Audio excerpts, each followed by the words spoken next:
بسیاری از داروهای مدرن ریشه در طبیعت دارند. از دل طبیعت تا دل تاریخ، گیاهان دارویی از چین و مصر باستان تا طب سنتی ایران، رازهایی برای درمان و سلامتی در خود نهفته دارند. فیتوشیمی و فارماکوگنوزی دو شاخه علمی جذاب هستند که به بررسی ترکیبات فعال گیاهان دارویی و تبدیل آنها به داروهای مؤثر می‌پردازند.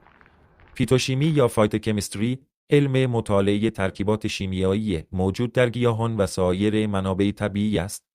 این رشته به بررسی مواد مؤثره گیاهان، ساختار شیمیایی آنها، روش‌های استخراج و بررسی خواص درمانی، دارویی و ارزش غذایی آنها می‌پردازد. چرا کافئین ما را بیدار نگه می‌دارد؟ چطور فلاوونوئیدها از قلبمان محافظت می‌کنند؟ آیا می‌دانید عطر نعنا یک ترپن است که ذهن را منظم می‌کند؟ اساس نعنا حاوی ماده مینتول است که جزء ترپن‌ها دسته‌بندی می‌شوند. رنگدانه‌های طبیعی که از میوه‌های قرمز استخراج می‌شوند جزء آنتوسیانین‌ها هستند یا رنگدانی نارنجی هویج جزء کاروتنوئیدهاست. آسپرین از پوست درخت بید یا تاکسول که یک داروی ضد سرطان است از درخت صوفدار به دست میاد.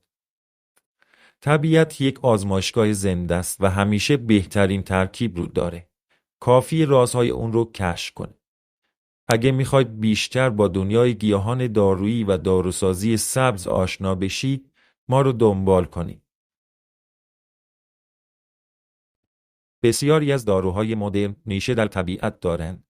از دل طبیعت تا دل تاریخ، گیاهان دارویی از چین و مصر باستان تا طب سنتی ایران، رازهایی برای درمان و سلامتی در خود نهفته دارند. فیتوشیمی و فارماکوگنوزی دو شاخه علمی جذاب هستند که به بررسی ترکیبات فعال گیاهان دارویی و تبدیل آنها به داروهای مؤثر می‌پردازند.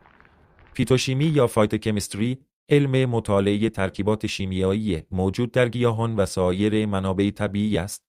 این رشته به بررسی مواد مؤثره گیاهان، ساختار شیمیایی آنها، روش‌های استخراج و بررسی خواص درمانی، دارویی و ارزش غذایی آنها می‌پردازد. چرا کافئین ما را بیدار نگه می‌دارد؟ چطور فلاوونوئیدها از قلبمان محافظت می‌کنند؟ آیا می‌دانید عطر نعنا یک ترپن است که ذهن را منظم می‌کند؟ اساس نعنا حاوی ماده مینتول است که جزء ترپن‌ها دسته‌بندی می‌شوند.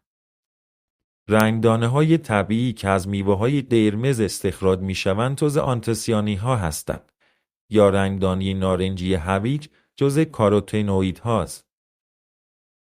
آسپرین از پوست درخت